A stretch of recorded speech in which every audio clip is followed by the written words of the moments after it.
Good evening once again. You heard him. The governor said there is no plan to reopen schools. But as News Channel 2's Brent Carney reports, some local districts say that's not an official decision, so they're preparing for either outcome.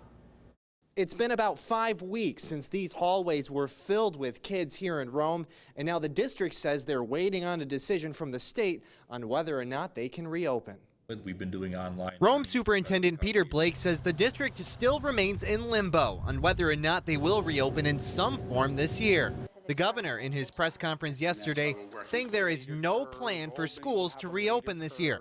There is no plan to reopen schools, period. But no official announcement from the state has been made.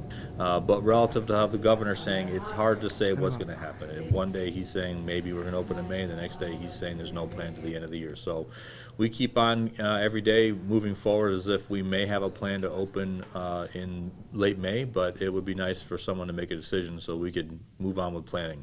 Utica City School Superintendent Bruce Karam says the district will be ready for whatever and whenever the governor officially decides. When that time comes, yes, the Utica City School District, will be ready.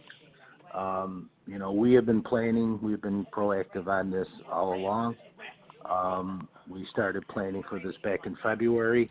Blake says if the state does make the decision to allow them to reopen, it would be a logistical challenge. But logistically, it would be a challenge, making sure schools they're cleaned now, which is good, but make sure we can maintain cleanliness. Transportation and setting that up would be an issue. And then, of course, the big hurdle would be, and respectfully, there's families that probably wouldn't want their children back in school. So you're going to have to deal with those barriers as well. If schools do close for the remainder of the year, Blake says teachers are preparing their students at home for that decision as well. Our take on it is we've asked our teachers to be working with them right now on the skills and the knowledge that they need the most to be successful next year.